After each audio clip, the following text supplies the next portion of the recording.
नमस्ते। मैं डॉक्टर अर्चना परदेसी, नौगढ़ महाविद्यालय, परली।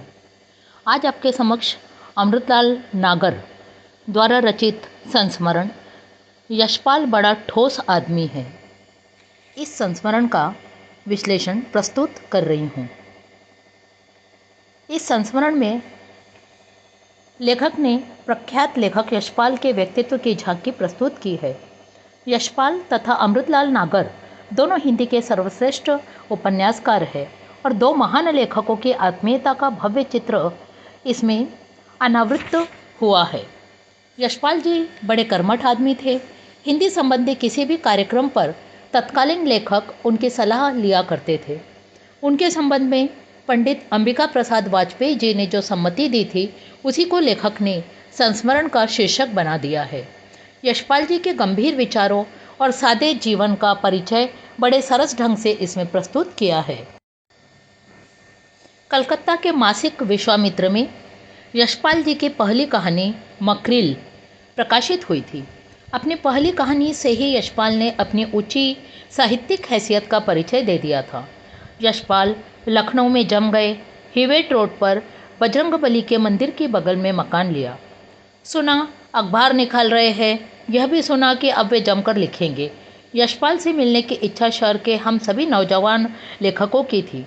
डॉक्टर रामविलास शर्मा, चकल्लस में मेरे साथी संपादक स्वर्गीय नरोत्तम नागर और हम सब जेठे अवधि के अलबेले कवि बालभद्र दीक्षित पड़िस सभी यशपाल जी से बातें करना चाहते थे।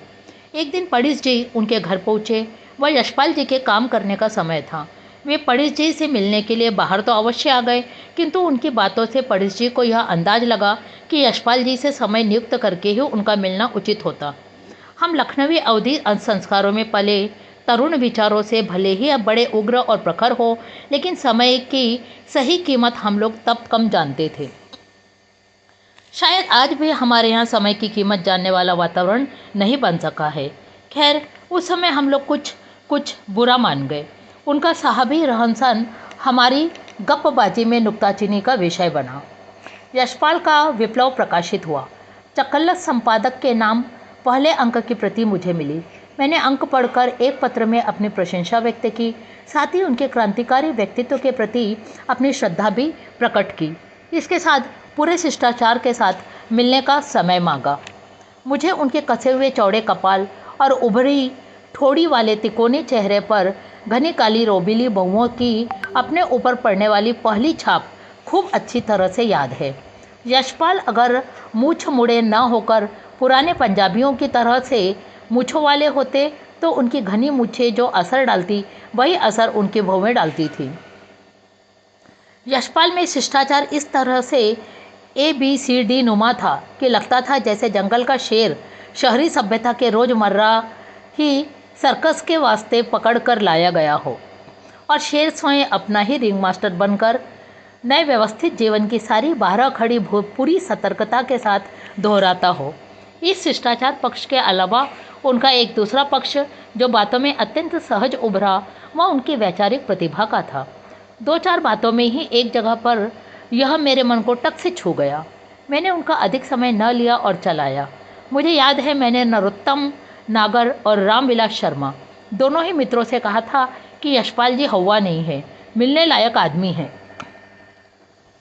यशपाल जी से मेरी घनिष्ठता मेरे बम्बई से लौटकर आने के बाद बढ़ी। यशपाल जी का बेटा चिरंजीव नंदू मेडिकल कॉलेज से बीमार पड़ा था। एक दिन यशपाल जी मुझे साइकिल पर आते हुए सिटी स्टेशन के चौराहे के पास मिले। मैं इक्के पर कहीं से लौट रहा था। यशपाल जी को देखकर मैंने इक्का रुकवा लिया और इधर आने का कारण पूछा। नंदू की बीमारी का हाल जानकर मैं अस्पताल में उसे देखने गया। तब वह शायद 3 या 4 बरस का था। कुछ ऐसे ही ढंग से मेरी और नंदू की भेंट हुई कि हम पहली ही भेंट में बड़े दोस्त बन गए। प्रकाशवती भाभी से भी मिलाने का अवसर मुझे तभी मिला। सन 50 या 51 के आसपास सर्वश्री नरेश मेहता, रघुवीर सहाय और कृष्ण नारायण कक्कड़ के प्रयत्नों से लखनऊ लेखक संघ की स्थापना हुई। उसकी बैठकें नियमित और जोशीली होती थी। रचनात्मक सक्रियता और वैचारिक स्फूर्ति की दृष्टि से लखनऊ की साहित्यिक गतिविधियों के लिए वह समय उम्दा था। यशपाल जी को वैचारिक अंतरंगता में पहचानने के लिए तब जल्दी जल्दी अवसर मिलने लगा। भगवती बाबू और श्री आनंद नारायण मुल्ला ने साहित्य समाज की स्थापना की थी। उसकी बैठकों में भी मिलना जुलना होता रहा। इस प्रकार हम लोग क्रमशः मन से एक दूसरे के निकट आते गए। यशपाल जी, भगवती बाबू और मेरे अपने अपने मतांतर है और अपनी अपनी जीवन दृष्टि है। फिर भी एक जगह पर हम तीनों आपस में गहरा एका भी अनुभव करते हैं। हम तीनों का एक विशेष सौभाग्य रहा।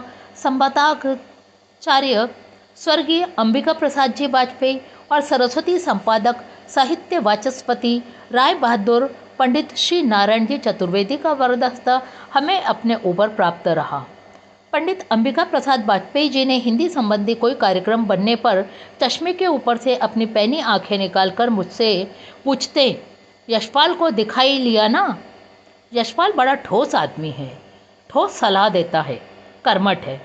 पूज्य वाजपेयी जी की इस कर्मठता और ठोसपन वाले मंतव्य को समझने लायक प्रौढ़ता तब तक मुझ में आ चुकी थी।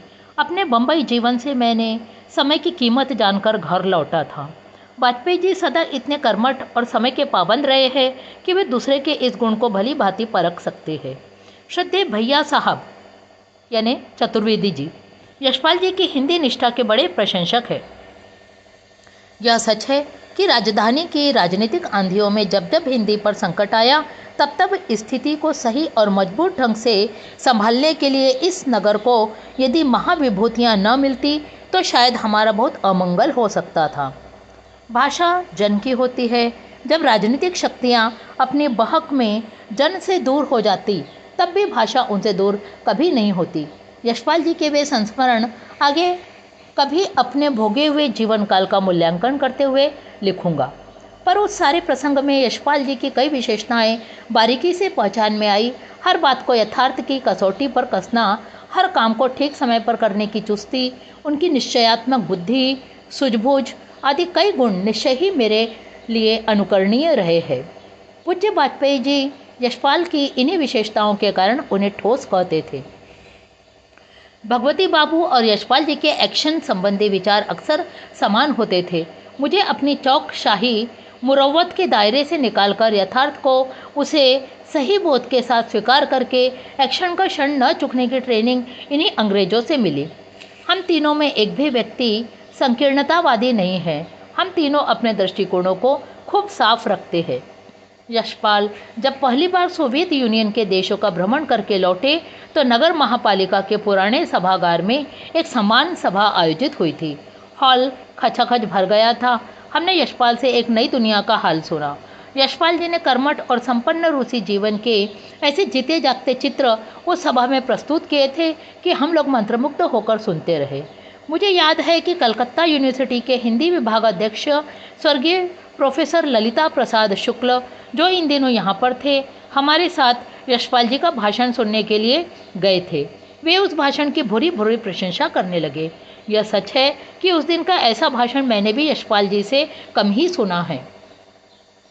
उस घटना के वर्षों बाद जब सोवियत लैंड नेहरू पुरस्कार प्राप्त करके वे प्रकाशवती भाभी के साथ रूस यात्रा पर गए तो वहाँ से अपनी पुस्तकों की रूसी रॉयल्टी के पैसे पर वे 100 बेटी दामाद दोहते से मिलने के लिए कैलिफोर्निया भी गए थे। लौटकर आने पर भगवती बाबू, ज्ञानचंद्र जैन और मैं यशपाल जी से मिलने के लिए उनके घर गए। मैंने पूछा, आप रूस कई बार हो आए हैं, आपकी अमेरिका की एक झलक भी देख ली। संक्षेप में आपसे दोनों का तुलनात्मक अध्ययन चाहता हूँ। यशपाल जी बोले, मुझे दोनों की जगह संपन्नता अधिक दिखलाई दी। अमेरिकी मजदूर 10 से 12 डॉलर तक रोज कमा लेता है। अपने ढंग से वे समाजवाद की ओर बढ़ रहे हैं। वैसे सोवियत यूनियन के देशों का केवल 50 वर्षों में, और वह भी महायुद्ध का झटका सहकर, अपने आप को समृद्ध बना लेना हौसला दिलाने वाली बात है। मेहनत में अमेरिका भी कम नहीं है। रूसी अमेरिकी दोनों ही काम और मेहनत करना जानते हैं, साथ ही मौज मनाना भी। यशपाल जी की ये बातें सुनकर हम सभी को लगा कि केवल कामकाजी और कठिन परिश्रमी राष्ट्र के लोग ही जीना जानते हैं। निकम्मे बुल्लड़ियों को न जीना आता है न मरना। अपनी सैद्धांतिक विजय के लिए भी किसी राष्ट्र को पहले संगठित और शक्तिश्री संपन्न बनना ही पड़ता है। हिंदी के यशपाल केवल हिंदी के ही नहीं रहे, उनका नाम संपूर्ण भारतीय भाषाओं, यूरोप की अनेक तथा सिंहली, जापानी आदि भाषाओं की पत्र पत्रिकाएं और पुस्तक पढ़ने वाले पाठकों के लिए भी अब एक प्रिय और सम्मानित नाम हो चुका है। यशपाल और भगवती चरण वर्मा को पाकर यह नगर धन्य है। प्रकाशवती भाभी सचमुच उनकी सहधर्मिणी है। यशपाल जी के जीवन में वे इस तरह से घुली मिली है कि उनके बिना यशपाल जी को सोच पाना भी मुझे असंभव लगता है।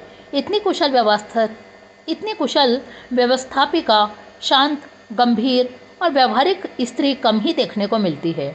मेहनत करने में भाभी पक्की पंजाबीन है। यह सच है कि भाभी ने प्रेस प्रकाशन का सारा कामकाज संभाल कर यशपाल जी को लेखक बना रहने के लिए अपनी ओर से पूरी आज़ादी दे रखी है। यशपाल और सौभाग्यवती भाभी अब अपने घर में चिरंजीव नंदू और सौभाग्यवती बहुरानी की निगरानी में आ गए हैं। उनका सबसे बड़ा गार्जियन उनका चिरंजीव पोता है। वह एक कठिन श्रम तप से तपे दाम्पत्य जीवन को उचित सुख शांति दे रहा है। इस प्रकार से लेखक ने यशपाल जी के कर्मठ व्यक्तित्व को इस संस्मरण के माध्यम से प्रस्तुत किया है। धन्यवाद।